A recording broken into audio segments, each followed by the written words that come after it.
Okay, hello everyone, welcome. Can you hear me? Yes. Okay, just waiting 5 minutes, then we'll start.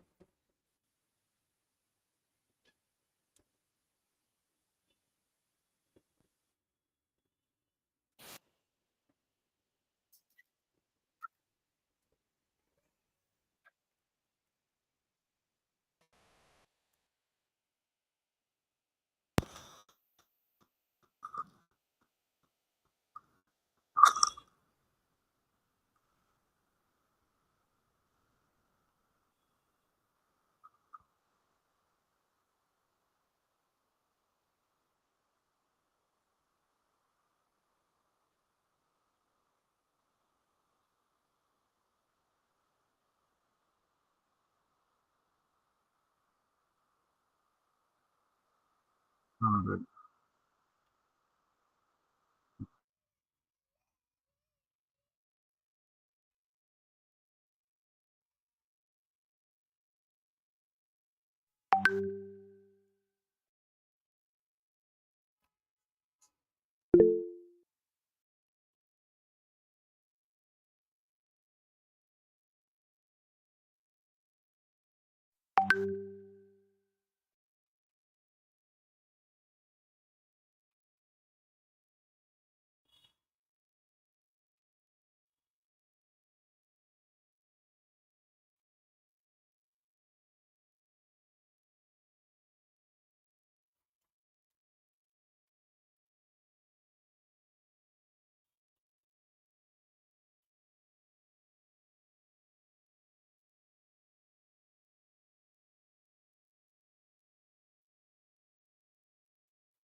Okay, can you hear me? Hello. Yes, we can hear you. Yeah, yes. Okay, okay, thank you. Okay, so now we'll start. So welcome everyone to the 7 days online training program on Google Earth Engine. So basically in this online training program, I will focus for beginners who don't have any knowledge about the Google Earth Engine or who don't have any knowledge about the coding, mainly Python or JavaScript. If you have no knowledge, I hope after completing this total 7 days online training program, you are able to do any types of remote sensing analysis very quickly and efficiently using the Google Earth Engine. Okay, so before starting, first of all, simply introduce one by one, then we'll start our today's session. Okay, so please.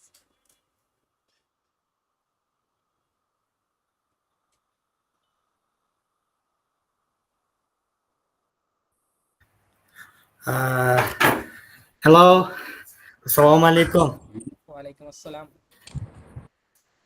I am Navruz Ishboyev from Uzbekistan. I am a PhD. I work in International Water Management Institute, Central Asian Representative Office. Okay. Nice to meet you. Okay, nice to meet you too. Thank you. Okay, next please. Thank you.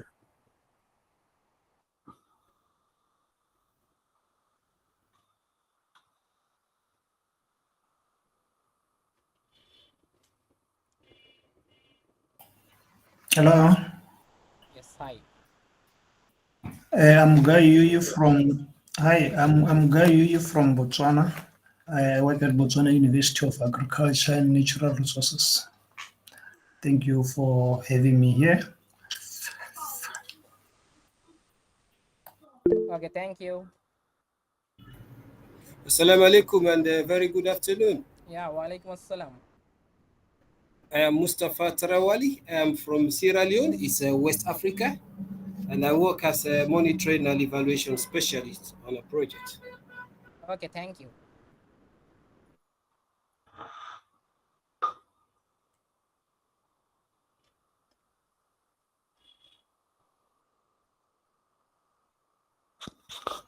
Assalamu alaikum. Walaikum assalam. Yeah, I am Ikramuddin. Now I am as a PhD student and I am living in Hong Kong.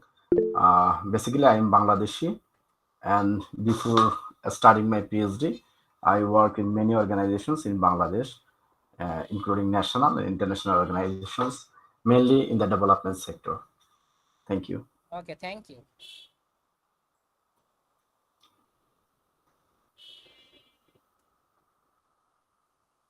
Assalamu alaikum. I'm Hajar. I'm a research engineer in a private company in France, and I'm from Algeria. Thank you.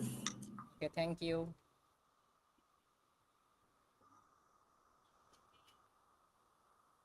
Okay, so we'll start our today's session. Just let me share my screen.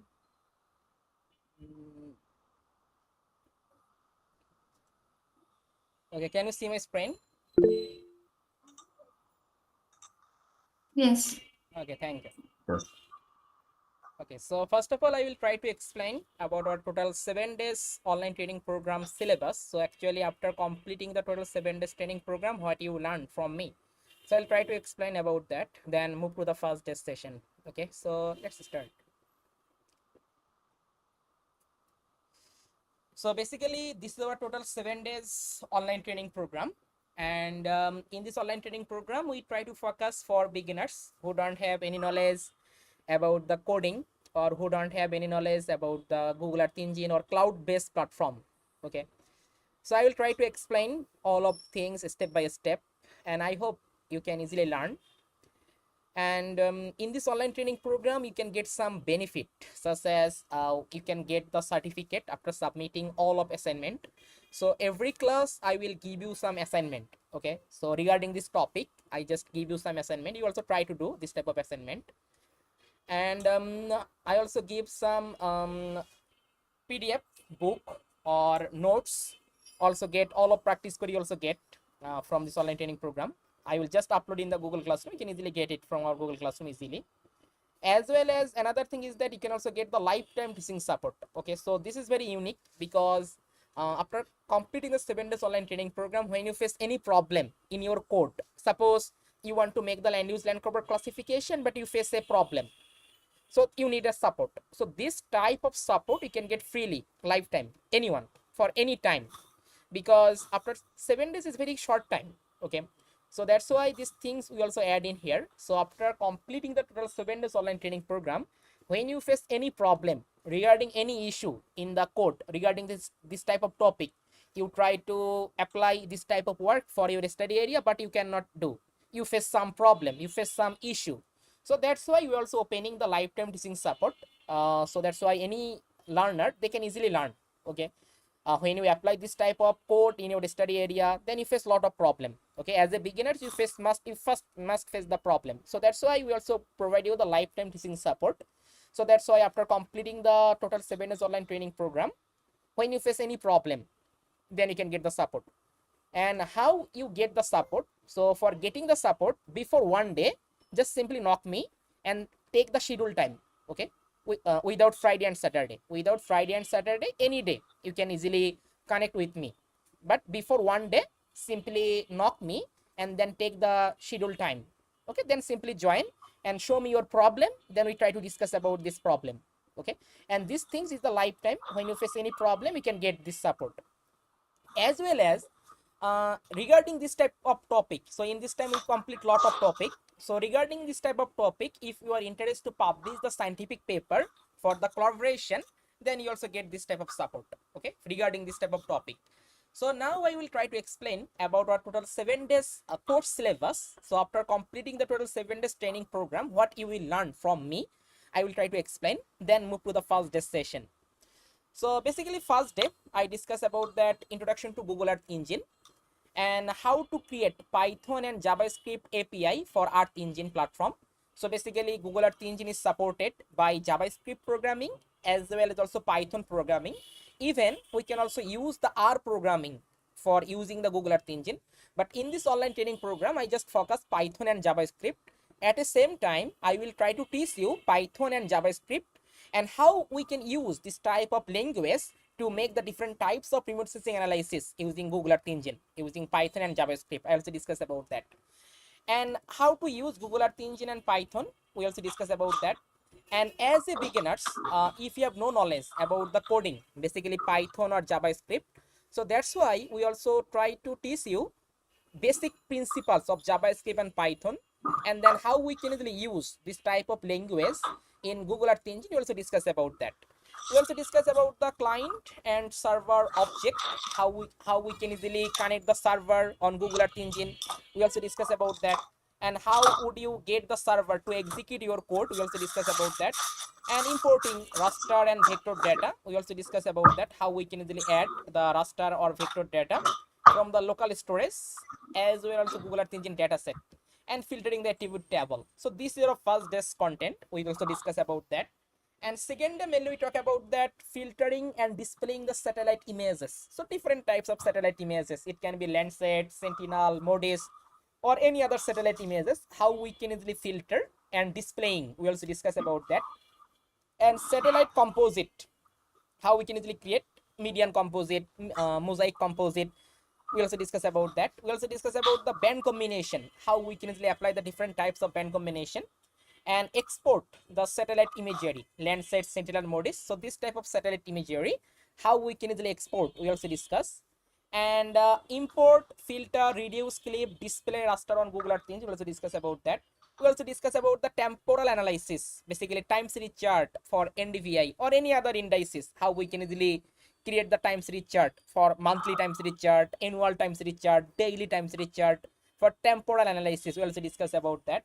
How to export any shapefile, also discuss about that. And also annual image composite, basically when you work for historical land use land cover, then we need to create the annual image composite, suppose 1990, 2000, 2010, 2020. So this type of annual image composite, how we can easily create using Google Earth Engine. We also discuss about that. And third day basically we discuss about that calculating any indices, different types of index, NDVI, NWI, SABI, or any other index we can easily calculate using Landsat or Sentinel imagery. We also discuss about that. And how to filtering Sentinel-2 satellite imagery and monitoring the NWI, NDVI, also discuss about that. We also discuss about that Otshu method, how we can easily use the Otshu method and extract the water body. We also discuss about that. And how to calculate different types of indices time series chart using Landsat or Sentinel data. We also discuss. And how to add the gradient, legend, and title. We also discuss about the flood mapping using Sentinel-1 SAR data. And in the flood mapping, we try to apply the Otshu method, and then we separate permanent water and flood water using the Otshu technique. We also discuss about that. And also discuss about the monthly time series chart of NDWI, NDVI, or any other index using satellite imagery. We also discuss about that. And fourth number day, basically discuss about that how to remove cloud and haze from your satellite imagery. So basically when you work with rainy season, as well as when you work with the river bank or coastal area, we find out lot of cloud and haze in our satellite imagery. In Google Earth Engine, we can easily apply different types of function or algorithm to remove this type of cloud and haze and get the very neat and clean satellite imagery. We also discuss about that. We also discuss about the DEM data, digital elevation model, how we can easily use the DEM data, NASA, SRTM dataset, or ASTAR DEM data to create different types of topographical mapping, such as hillside map, slope map, and then suppose different types of topographical map. Okay, aspect map. We also create using the Google Earth Engine, how we can easily do. We also discuss about that. We also discuss about the LST monitoring, land surface temperature monitoring, using Landsat satellite imagery, as well as also MODIS satellite imagery. Both of satellite image I also compare and also show you the technique, how we can easily create, and how to calculate average, maximum, minimum NDVI for any specific region. We also discuss. We also discuss about the urban heat island, how we can easily detect the urban heat island. Suppose in Dhaka city, I want to identify where is the high temperature than the periphery region. then we can easily apply the urban heat island, and we can easily detect this place is more temperature than the neighbor region. We can easily identify. As well as also discuss about the urban thermal field variance index. Basically, it's describe the impact of urban heat island. So then we can easily use this UTFVI index, and we can easily monitor what's the impact of urban heat island on the Dhaka city or any other study area. We also discuss about that. And how to make LST time series chart. We also discuss about that, how to make the temporal analysis of LST. And fifth, they basically discuss about the air quality monitoring. Okay, different types of parameter. We already know nitrogen dioxide, sulfur dioxide, carbon monoxide, or formaldehyde. So this type of parameter, how we can extract from the satellite data. Okay, and also download the air quality parameters time series data in CSV file, or make the time series chart of different types of air quality parameter, and how to calculate the total emission of nitrogen dioxide or any other gases using Sentinel 5P tropospheric monitoring instrument, how we can use in Google Earth Engine. We also discuss about that. As well as we also discuss about the AOD. AOD basically aerosol optical depth, how we can easily monitor where is the high concentration of the AOD, where is the low concentration. We also discuss about that. And also discuss about the PM 2.5, how we can easily use the remote sensing technique to monitor the particulate matter 2.5 using Google Earth Engine. We also discuss about that. And in this online training program, I also add the another topic, ArcGIS. So ArcGIS basically, we just download the data from Google Earth Engine, but further analysis, suppose I want to publish the paper, so then we are just use this data, which data I download from the Google Earth Engine. This data I simply use the ArcMap software and create the different map for my presentation or my research paper. Okay, so this technique I also show you that how we can easily download the data from Google Earth Engine. After that, how we can easily use the ArcMap software or QGIS software to create the research paper map, adding the map layout or base map, north arrow, or basic element of the map, how we can easily add in our data and ready it for the publication paper or also presentation. Okay, we also discuss about the accuracy assessment of air quality monitoring. Okay, so how we can easily use the ground truth data, and then how we can check the accuracy using the root mean square error or R square value. Then we'll also discuss about that. And how to extract the points pixel value for a specific geolocation, any data set.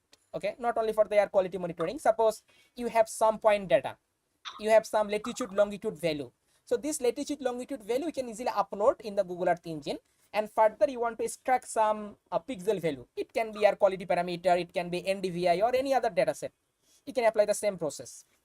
And how to check the trend analysis. Suppose what's the trend of nitrogen dioxide in Dhaka city, or what's the trend of sulfur dioxide. So this type of trend, it's the high trend or low trend. What is the trend of vegetation in Dhaka city? So this type of trend, high trend or low trend, we also discuss about that, how we can check the trend analysis using Google Earth Engine. We also discuss about that. And how to apply the linear regression. Okay, there's a lot of use in remote sensing for the linear regression. We also discuss about that, how we can apply the linear regression and model and calculate different types of things using Google Earth Engine. And sixth day, basically we discuss about that machine learning. Okay, in Google Earth Engine, you can easily apply the machine learning, supervised, unsupervised, this type of machine learning can easily apply. And further, we can easily create, suppose land use land cover map, then crop types classification map. So different types of things we also discuss in here. And also random forest, card classifier, support vector machine, minimum distance classifier. So this type of things, how I can easily use and make the different types of classification using Google Earth Engine. Also discuss about that. How to check the land use land cover accuracy, such as overall accuracy, kappa accuracy, producer accuracy, consumer accuracy, and calculate the land use land cover classes area, how to add the legend on your map, and how to export land use land cover map and make the research paper map using ArcMap. We also discuss about that. And seventh, basically we discuss about that change detection analysis. It can be land use land cover change detection or NDVI change detection, how to make the NDVI classification based on different types of rains. Okay, and extract the dense vegetation. Okay, land use land cover change detection in one layer in Google Earth Engine. Calculate the transition area. Okay, as well as urban development or urban growth monitoring, urban sporal mapping, urban expansion mapping. using Google Earth Engine. We'll discuss about that. And we also discuss about the hyperparameter optimization or hyperparameter tuning for improving the accuracy of your machine learning model. So this is the full syllabus, okay, and each day I will provide you the 3 hours live training and 1 hours for your problem solving, okay. Suppose from the next class, for if you have any problem or any confusion, you can simply share your screen and then show me your problem. So for problem solving, 1 hours and live training for 3 hours, okay. So let's go and start, and you can get this type of benefit. Every class I will give some assignment, okay. You also try to fill up all of assignment as well as all of PDF or slide, all of material you can easily access. You can get all of practice code. A recorded session is also possible, you can also get, but for getting the certificate you also join the live training session, okay, but recording you can also get. And also lifetime teaching support, I already discussed about that. So let's go and start our today's session. And when you have any question or any confusion, any doubt, you can simply ask me anytime for any question, okay. So let's go.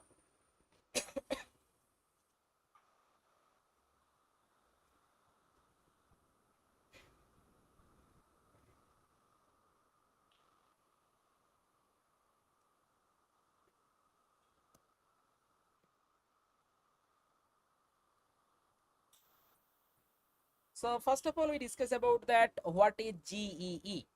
So basically Google Earth Engine is a totally cloud-based platform, okay. Google Earth Engine is a totally cloud-based platform. Here all of you already use the different types of cloud-based platform, such as Facebook is one kind of cloud-based platform, as well as also YouTube is one kind of cloud-based platform. So Google Earth Engine is same like as cloud-based platform for geospatial analysis. So every cloud-based platform has a server, okay, and everything will be controlled from the server. Suppose Facebook have a server. When you upload a photo on Facebook, this photo is uploaded on the Facebook server. Or when you upload a video on YouTube, this video is uploaded on the YouTube server, and everything will be controlled from the server. Same like as for Google Earth Engine. Google Earth Engine has a server, and everything will be controlled from the server. And in this server, we can easily access 40 years of satellite imagery, different types of satellite imagery. It can be Landsat, it can be Sentinel, it can be MODIS, it can be CHARPS, different types of satellite imagery we can easily access in the Google Earth Engine server. And it's called the Google Earth Engine data catalog. Okay, in the data catalog, we can easily access all of satellite imagery. So that's why when you are using the cloud-based platform, you don't need to download any types of satellite imagery. Here I hope already use the ArcMap or QGIS software. So then we need to download the satellite imagery from USGS website or Earth Explorer website. We need to download the satellite imagery. But in this case, if you are using the cloud-based platform, we can easily access all of satellite imagery in our cloud. We can easily access all of satellite imagery in the Google Earth Engine data catalog. Okay, so don't need to download. We can easily access all of satellite imagery. And not only for that, you can easily upload your own data set. Suppose you can buy some high resolution satellite imagery. It can be Maxar satellite imagery, or it can be Sport satellite imagery, or any other high resolution satellite imagery. You can easily upload in the Google Earth Engine and also apply the Google Earth Engine different types of function. You can also apply. And finally, you can easily apply the different types of algorithm in your data. And finally, you can easily export the image, table, chart, map output from the Google Earth Engine. So this is the overall summary of Google Earth Engine. Google Earth Engine is a totally cloud-based platform. Every cloud-based platform have a own server, and everything will be controlled from the server. And in Google Earth Engine server, we can easily access 40 years of satellite imagery. Not only for that, if you want to upload your own data set, suppose you buy some high resolution satellite imagery, then you can easily upload. And further, you can easily apply different types of algorithm. And finally, you can easily export the image, table, chart, or map output from the Google Earth Engine. So this is the overall summary of Google Earth Engine. And there's a lot of application in Google Earth Engine.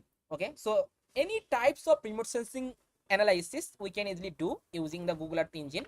So here I include some. You also check it. Suppose detecting deforestation, we also use the Google Earth Engine. Also classifying land use, land cover classification, estimating forest, biomass and carbon, then mapping the world's roadless areas, or assessment of the plant health status, or air quality monitoring, then water quality monitoring, flood mapping and damage assessment, drought monitoring, burn severity mapping, and land surface temperature mapping. So here I include some application, but any types of application in remote sensing we can easily do using the Google Earth Engine very quickly and efficiently than other geospatial software.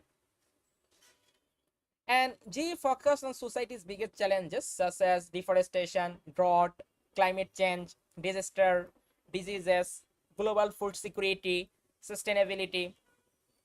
And why this is important? So basically in this time, when you do for the big geospatial analysis, you must come in Google Earth Engine, because Google Earth Engine we can easily access all of a big data set. Okay, for the big study area data set.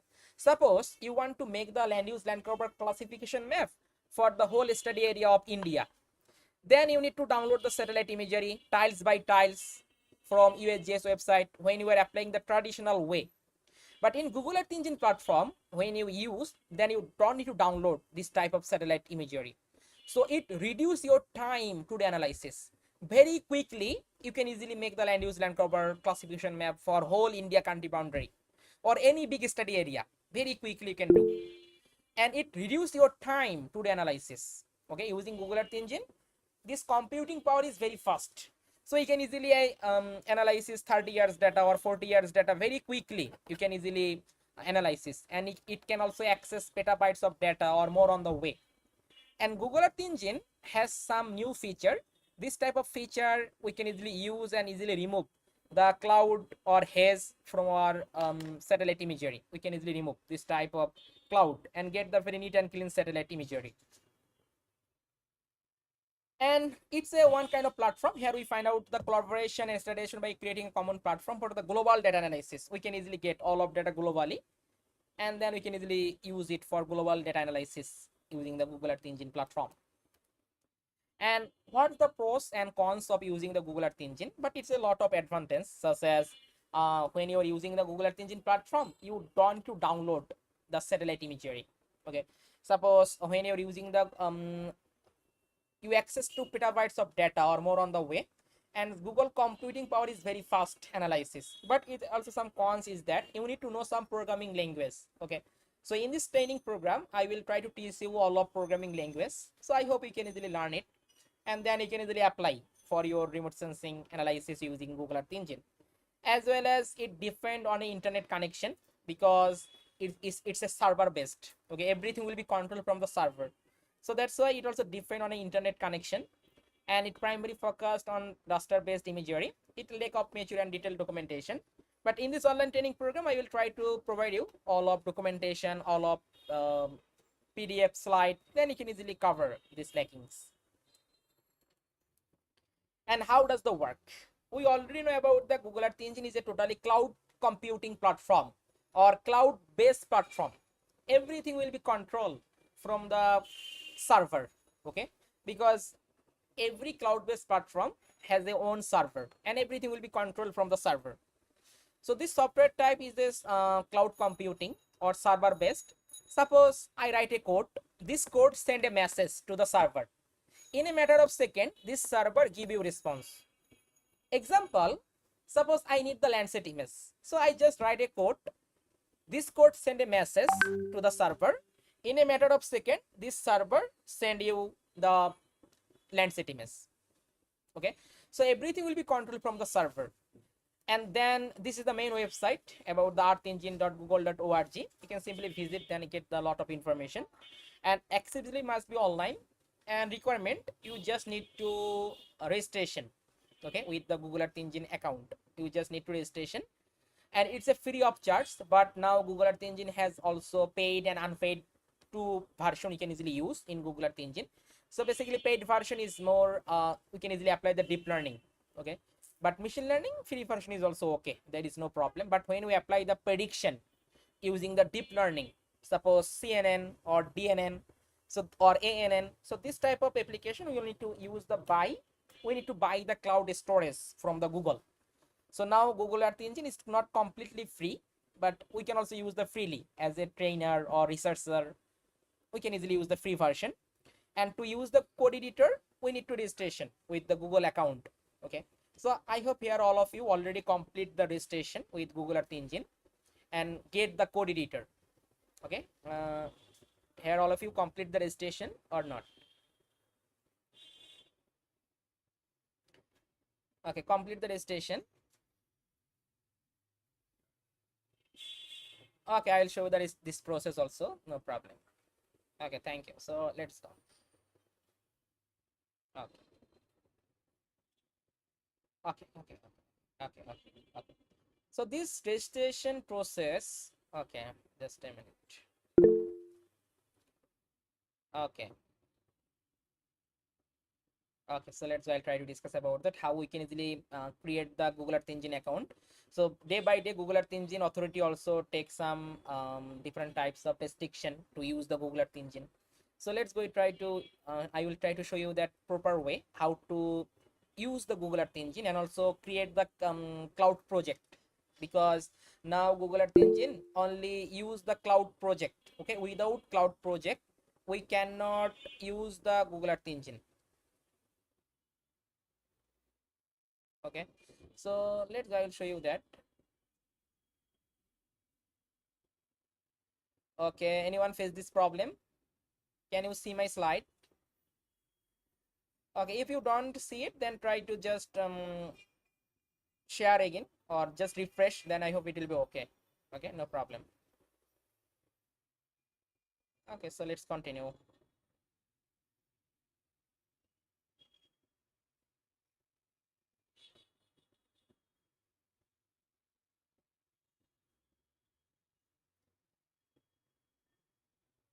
Okay, so let's continue. Yeah.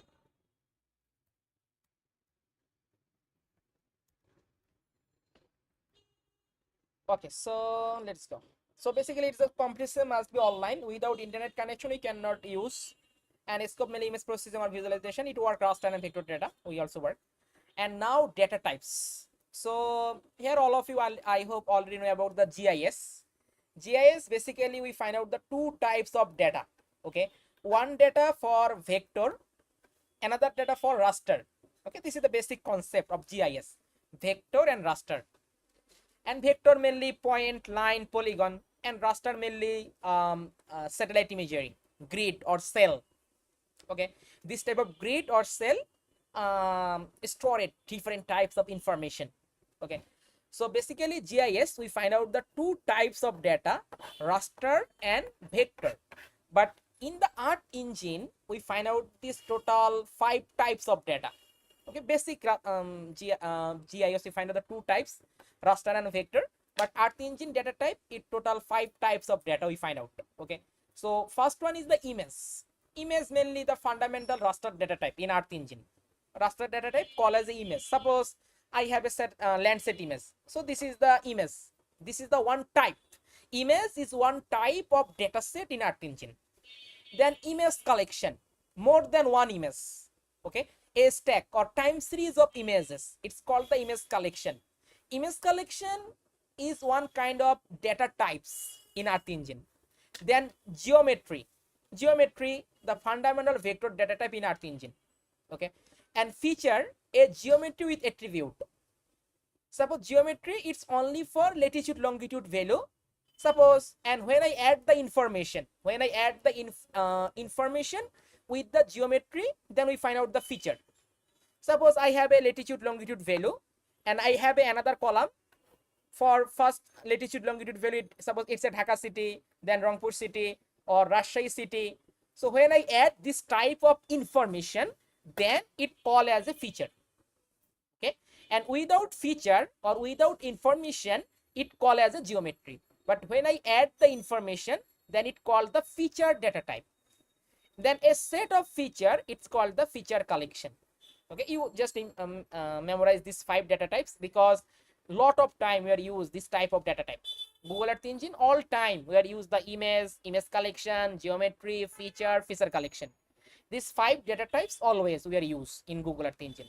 and do the different types of remote sensing analysis. Okay, so this is a basic concept of data types in Earth Engine: image, image collection, geometry, feature, and feature collection. Total 5 types of data we find out in the Earth Engine. And how we can start this tool? So okay, so now it also update. So I will show you that from Google update thing. So this is the previous slide. So just show you that. So simply search on the Google Earth Engine. So this is the first link. Simply go here.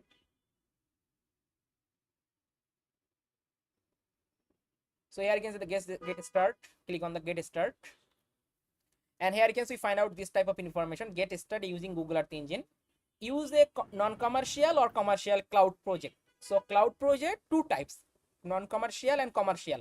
Commercial have a lot of benefit, such as we can easily use the prediction using the deep learning, CNN or ANN, or we can easily do different, but non-commercial is also okay for researcher. Okay, so here you can see the paid uses and unpaid uses. So basically commercial business or government operation, we can use the paid version.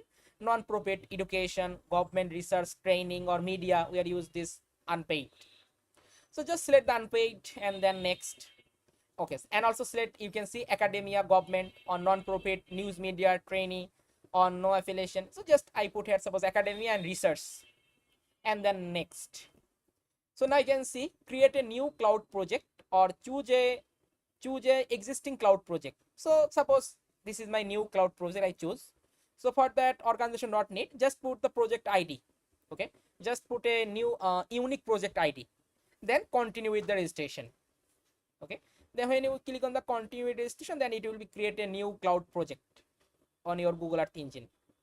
So after that, just you can simply go to this link, simply visit this link, just click just go to the link, then you can easily find out this type of code editor, as well as you also find out this type of cloud project name. Okay, so this is the cloud project name. So which name you put in here, your project ID display on the corner in here. So this is the cloud project.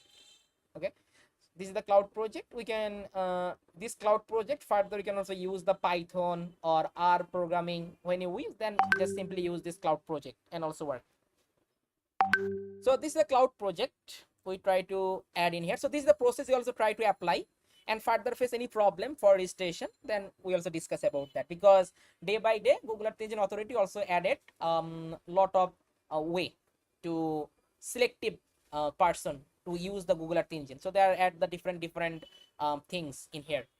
Okay, so you also try continue the registration and then try to check and also complete. I hope you can do it, and face any problem, then you also discuss about the problem for registration again, no problem.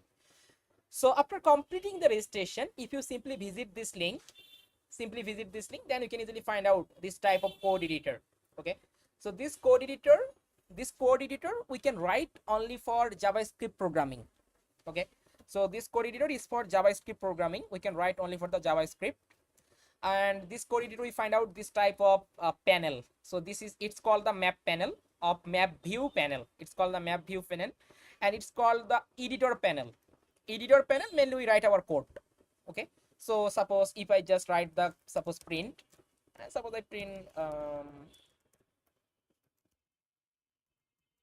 okay, suppose if I just print, so this it's called the editor panel where you write your code and edit your code.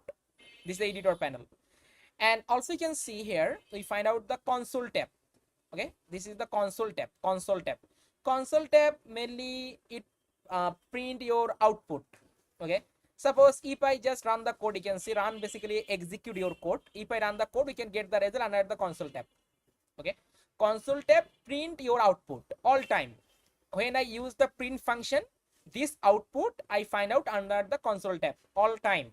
Suppose I just print a chart, this chart I find out the console tab. Suppose I print a animation, I print a anything, we find out the result under the console tab. Then in inspector tab mainly useful for map querying result. Suppose I want to query some information for a specific coordinate, I want to check it, some information in the specific coordinate I want to check it. Just I simply click on the inspector tab and click on this map.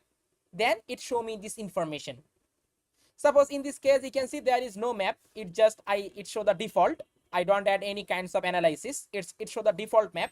If I just run in here, then I can find out that this longitude, latitude, zoom and scale value for this place. If I run, you can see it's changed. But when I add a map, suppose, okay, I can show you the example. Suppose I just add this map, suppose air temperature, it's my previous code, I just simply add and show you the example. Suppose if I run the code,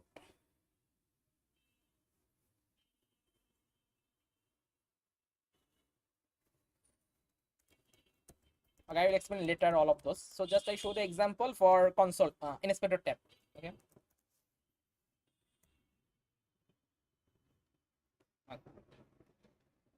Suppose this is one kind of map. Okay. So in this map, I want to check for a specific location, what's the value of temperature. I want to check it on this map. So for that, if you just, okay, it also loading, just a minute.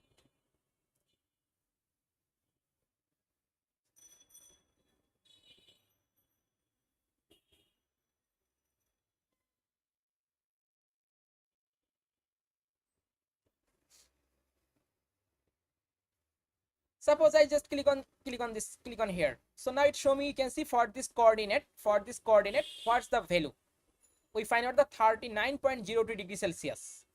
Suppose if I just click on here, so now we check for this coordinate, what's the value, 25.21 degrees Celsius.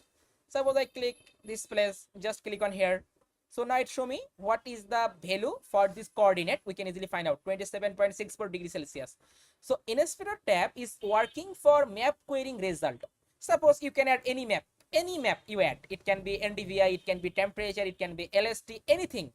I want to add a layer.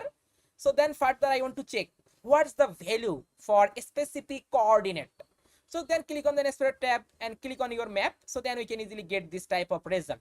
Okay. What's the value, you can easily find out from here.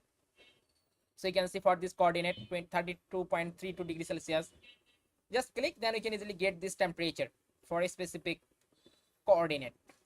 So this is the work for the inspector tab, basically map querying result for any map. We can simply click on the inspector tab and click on this map, then we can easily get the result. We can easily find out the pixel value for a specific coordinate.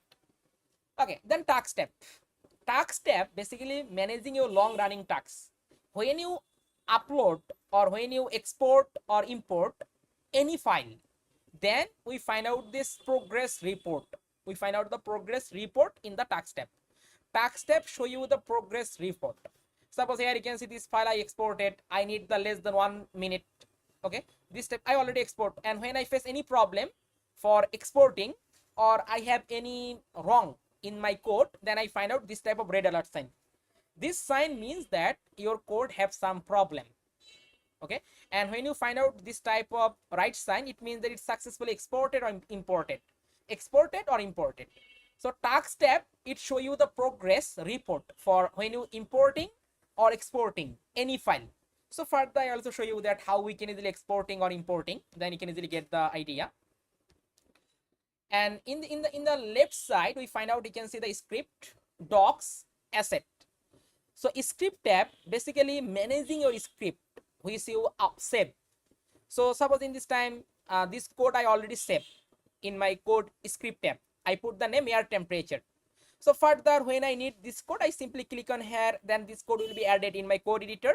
I can easily edit the code or modify the code. Okay, so this is script tab, it save your code. So how I can save? You can see the save button.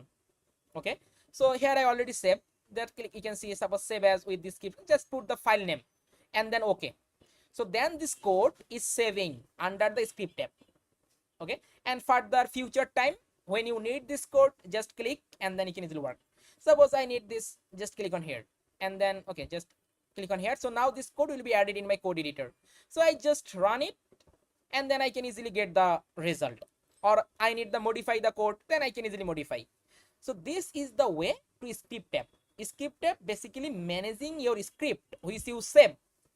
Okay, so any script you can see, after writing the script, simply click on the save, then it will be saved under the script tab. Then docs tab. Docs tab basically it provide you all of Google Earth Engine server function. Docs tab, this it's called the server function. Okay, this type of function is a server function. We find out that you can see ee.image. Okay, we already know about that. Image is one kind of data type. Okay, we already know about that image. So image is one kind of data type. Image collection, it's one another data type. Then geometry, it's another data type.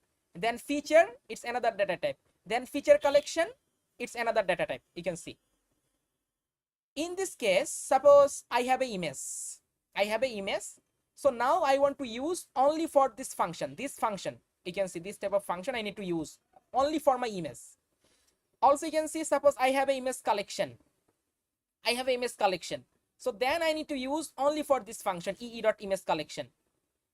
But suppose I have an image collection, you just apply the image function. Then it show a problem. It show the problem is not a function. Okay, so this is very important because sometimes suppose I have an image collection, but I apply the image function. This type of function, you can see when I click, I can find out all of image function.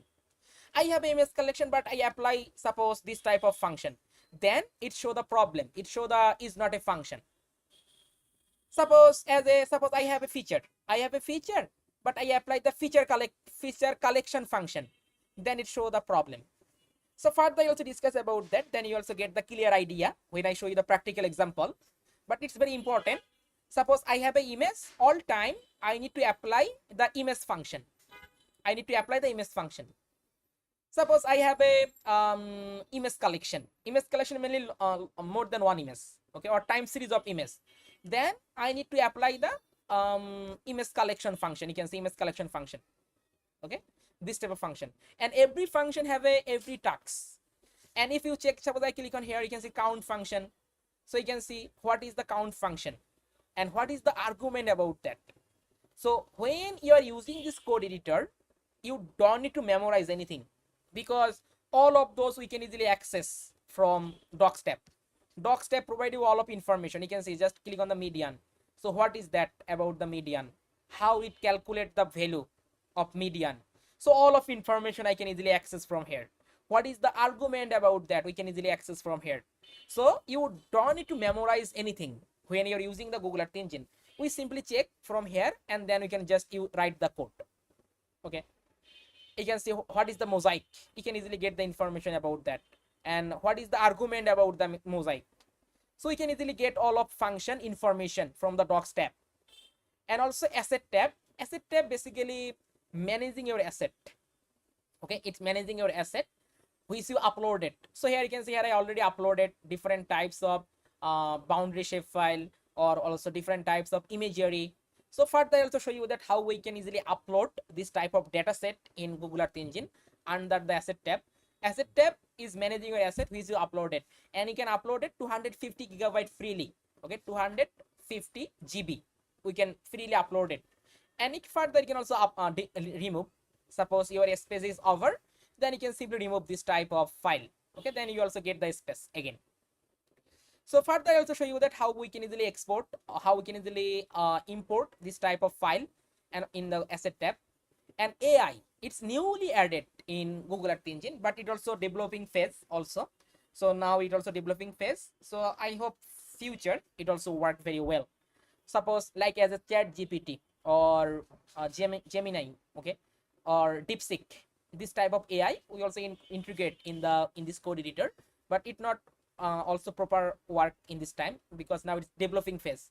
Suppose in the generate code, you can simply write your, suppose you can simply write here, I need a code for NDVI. Okay, then simply run. So now it will be generate the code about this NDVI, or explain the code, or modification the code, or also fix the error. Okay, but now it also developing phase. I hope in the future time this AI is also work with that Google Earth Engine. Then any non-coder, they can easily use the AI and they can easily generate the code or explain the code or code modification or fix error. But now it also developing phase. Okay, so this is the tab about that. Also you can see the get link button. Get link button basically when you share the code. Suppose this code I want to share with you. So how I can share? For sharing the code, just click on the get link button. So now it generates the code link. Okay, if I send you the link, then you can easily access this code. So this is the way to sharing the code. Okay, click on the get link button, it give you this type of link. So when I send you the link, you can easily access this code. Also, you can see the run button. You already know about the reset button. Basically, it clear all of those. Just simply clear. It clear the all of map, inspector, or console. It will be remove all of those. Reset. And apps. So Google Earth Engine is also create different types of web application. Okay. Suppose for the remotely sensed web application, we can easily create different types of apps, or we can easily create different types of software. So this type of software or apps, we can easily use the commercially or publicly. Suppose I will show the some example for the web application. Okay, I'll show you that. Okay. Suppose you can see this type of application. Suppose you can see it the lock sign. Lock sign means that it's only available for specific people, not for all. Also, you can see this type of it's the overall, anyone can use this type of application. So I will open one. Suppose just open it.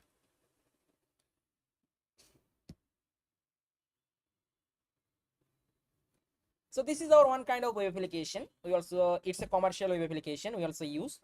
Basically, this application help you to find out that water body pollution. We can easily find out from here. For water quality analysis, we also use it. Suppose in this web application, you can simply, suppose this is my study area. You can simply put your time period. Suppose I put the time period, suppose 2024 January, suppose 1st January from 2024, suppose December. I take the 1 year data. Okay, December 31. I take the 1 year data and draw my ROI. Just draw this ROI. Suppose this is my study area. Okay. After that, I want to calculate. Suppose I want to calculate for, suppose TSS. Basically, TSS is total suspended solid. Just submit. So now it show me the result for this water body. What is the condition of total suspended solid? We can easily find out. And this data year of 2024 for 1 year data, 1 year average data we find out in here. So you can see it show this type of legend. Okay, milligram per liter legend. We also find out this type of time series chart, when it will be high, when it will be low. We can easily get it from here. Okay, suppose I need the data for chlorophyll. Just click on the chlorophyll and submit. So now we can easily get the what is the scenario of the chlorophyll for this water body. We can easily get this result.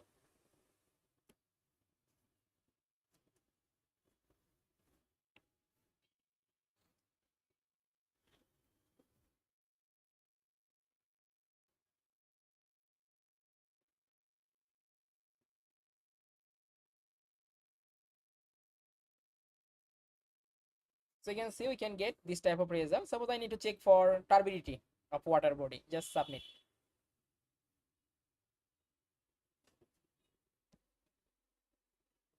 So now you find out turbidity, time series chart, also this type of map. So it's one kind of application, as well as not only for that, if you want to check for others, suppose. So this is the another one.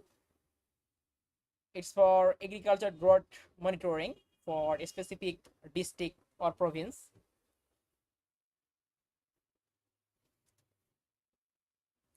So you can choose your district, which district you want to use. Just suppose I simply put this is my district, and here suppose I put year of 2019, and base, suppose which index you want to apply for monitoring the drought. Standard precipitation index or vegetation index, temperature condition index, different types, vegetation health index. Suppose I put here BCI, and then you can also put this time. Suppose I put this whole, and then run. So now we find out what is the condition of agricultural drought in this district. So it's one kind of web application. It's also working.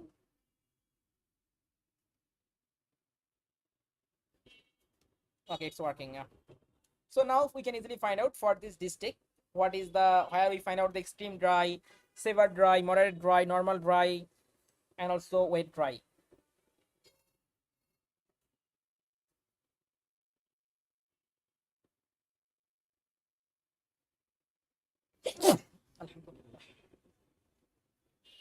Okay, it's also loading, as well as also show you the time series chart about that, as well as suppose trend chart. This is another web application, so you can easily find out what is the trend of suppose if I just click on the map.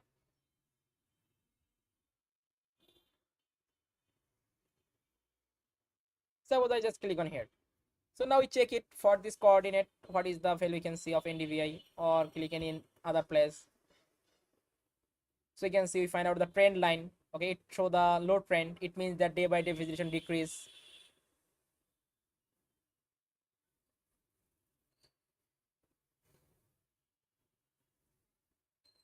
Suppose I just click on here. So now for this coordinate, we can find out, we can see. Suppose I click on here. So it's one kind of apps. It generating the information for what is the trend of EVI and NDVI. Okay.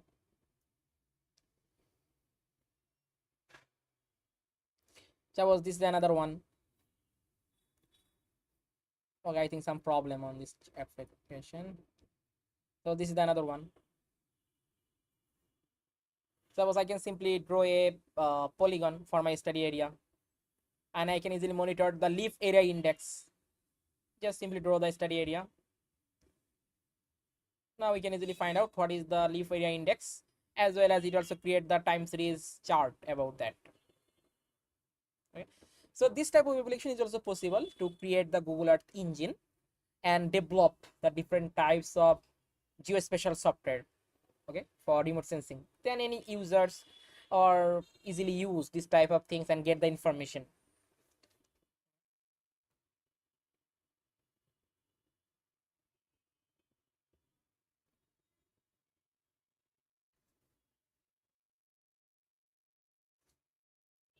Okay, I think it's also a problem.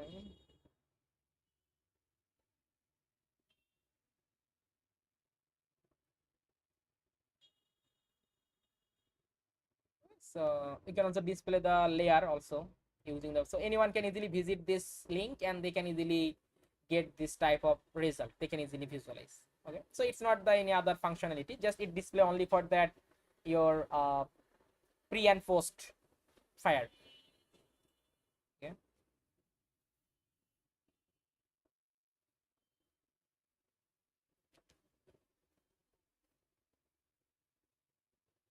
So this type of things is also possible to use the Google Earth engine, and this apps is managing all of web application in Google Earth engine. And this is the search bar. Search bar mainly you can easily search your data. Suppose I need the data, suppose Modis NDVI, simply search. Then you can easily find out all of data for Modis NDVI related data. Click on the more. So now you can easily get all of data from here. Or you can easily search any place in here. Suppose simply search suppose Dhaka, Bangladesh. So you can easily find out the Dhaka, Bangladesh. Okay, so this is the process, as well as you also find out this type of map view. Also you can get the satellite map view also. You can also get from here. Okay, and this type of hand tool for moving the map. Also you can see, you can easily create the point feature or line feature to digitize the river. Okay, or also you can see the polygon. We can easily digitize anything from here. Or also you can see the rectangle. Okay, and finally zoom in and zoom out, we can easily use it. So this is the overall user interface of Google Earth engine, JavaScript API code editor, and this code editor called as a JavaScript API code editor. But we can also use the Python for making the Google Earth engine code. But for the Python, we need to create the another environment. So let's go. I will show you that how we can easily create the environment for the Python. And this is the environment only for the JavaScript programming. We can write only for the JavaScript. So just let me open. Okay, you can also apply the Google Colab, as well as you can also use the Jupyter Notebook. Okay, I will show you for that Google Colab. Just a minute. So for the Google Colab, first of all, simply search here Google Colab. So just open in here and then click on the new notebook.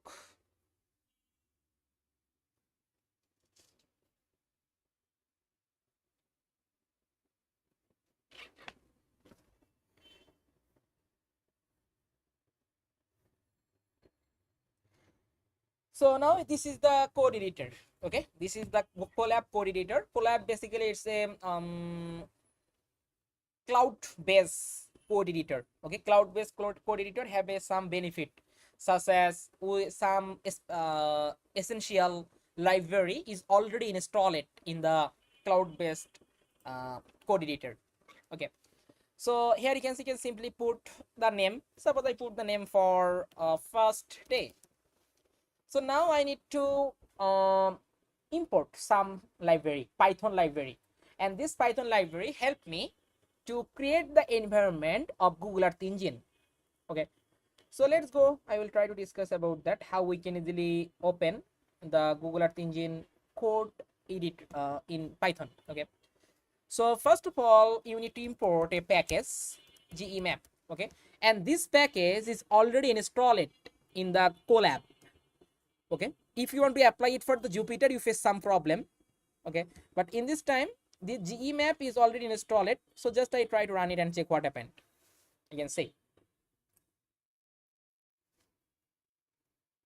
So gemap is one kind of Python package. It's basically integrate with Google Earth Engine and Python. Okay,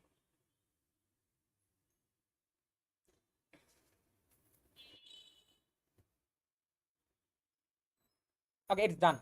Okay, you can see there is no problem because the gemap is already installed in the Google Colab.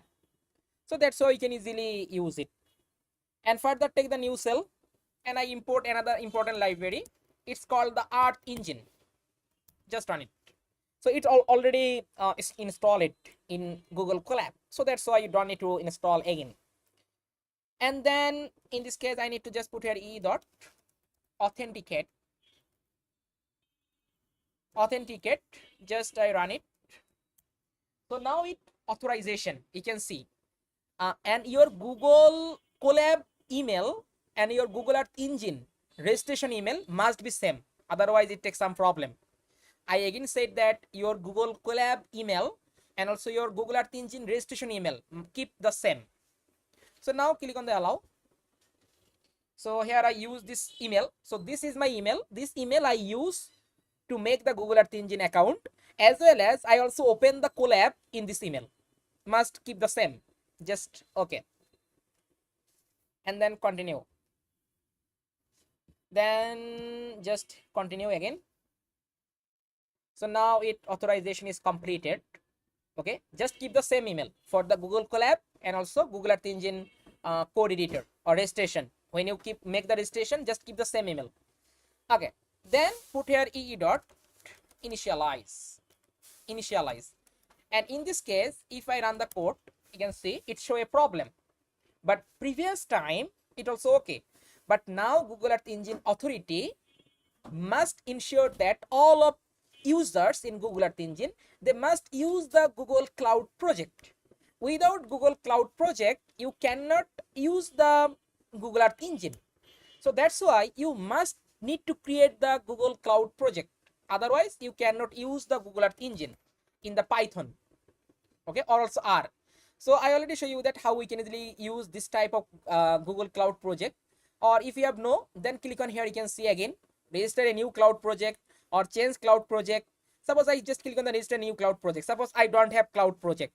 Just click on the register new cloud project again, and you can see same process. Suppose unpaid, and put the project type. Suppose academia and research. Next, then create a new cloud project and put the project ID name and then continue. Then this project ID is automatically added in the right corner. So I keep the name Mijan GE. So that's why this is my cloud project name. So this cloud project name I need to mention in my code editor. So just I mention here, you can see it show that no project found. It's not found any project. So that's why it show the error. So we try to put here project project equal and put the project name. So in this case, this is my project name. So I put here Mejan GEE and run it. So now I hope there is no problem. Yeah, so you can see it's also work. There is no problem. So now this is the way to create the environment. Okay, but there is no map. You can see we find out this type of map in the code editor, but in this code editor there is no map. So we try to add a map. So for adding the map, just take a variable post map and I put the call the GE map. So I call the package name. This package I simply call, and I just call the map function.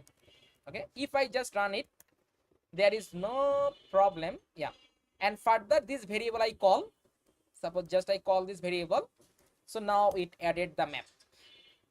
Okay, so now it's added this type of map. So now this code editor is ready to use the Google Earth Engine. So I added all of essential function of Google Earth Engine.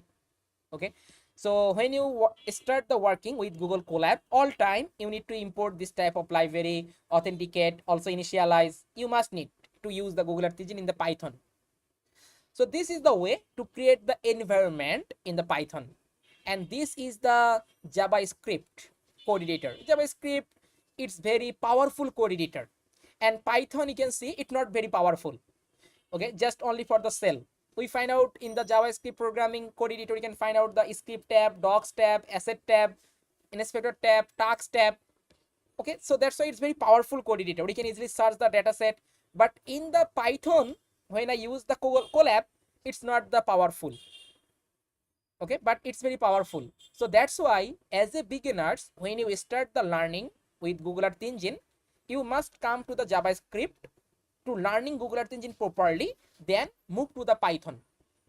Okay, and always this type of function, you can see this type of docs function, this type of function always same in the JavaScript code editor, also same for the Python code editor. There is no difference. This type of function, if you properly learn all of function using this code editor, then you can easily apply it for the Python. Okay, because our docs function or server function for Google Earth Engine always same. If you are using the Python, if you are using the R, or if you are using the JavaScript, always will be same. Okay, so let's go the slide.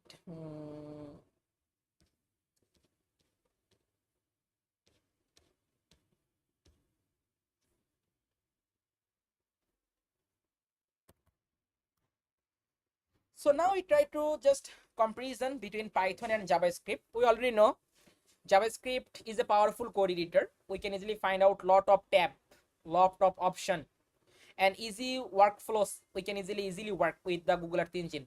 When you are using this code editor, you don't need to memorize anything. But when you are using the Python, you need to memorize the function. You need to memorize the server function.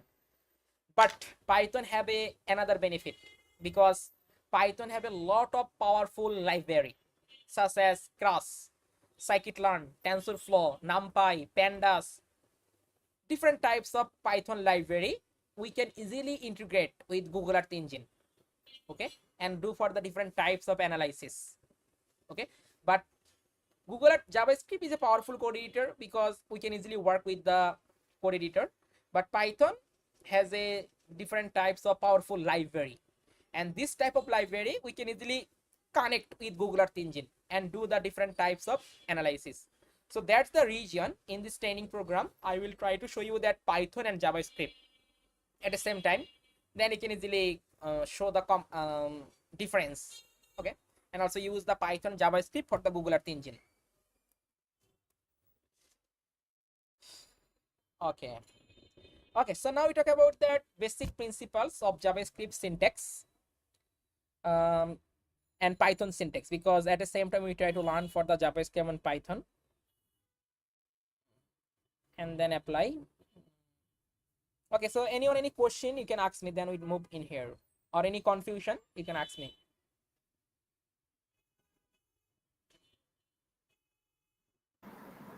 Hello, sir. Yeah, please. So you have showed us the Earth Engine applications. So I want to know that we can patent it if we develop any web application as such or not? Okay, so basically web application can easily freely develop. Okay, so this step is not need to charge. Okay, freely we can develop. And for the web application, we have another online training program for geospatial software development. Okay, in this training, we just focus only for that how we can easily create different types of apps or application or software for different types of remote sensing work. Okay. Yes, sir. I am asking, we can patent it or not? Don't understand. Uh, like we file patents for some things we develop, right? So can we file patent for web application if we develop that? So Yes, yes. okay, thank you. Yeah. Okay.